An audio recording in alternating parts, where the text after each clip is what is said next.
తిరుమల శ్రీవారిని ఈ రోజు ఉదయం నైవేద్య విరామ సమయంలో మాజీ మంత్రి ఆర్కే రోజా, వైసీపీ ఎమ్మెల్సీ కళ్యాణి, తమిళ నటుడు పంచ్ సుబ్బు దర్శించుకున్నారు. దర్శనానంతరం రంగనాయకుల మండపంలో వేద పండితులు వేద ఆశీర్వాదం అందించగా టీటీడీ అధికారులు తీర్థప్రసాదాలు అందజేశారు.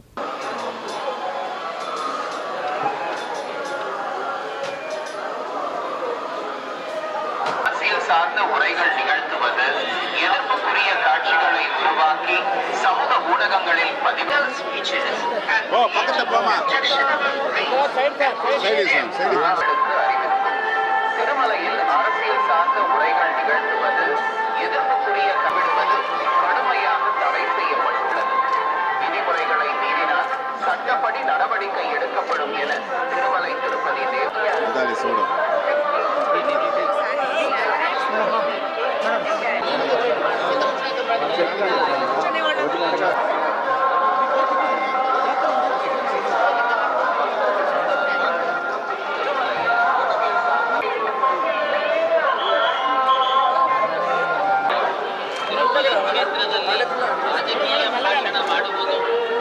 ಸ್ವಾಮಿ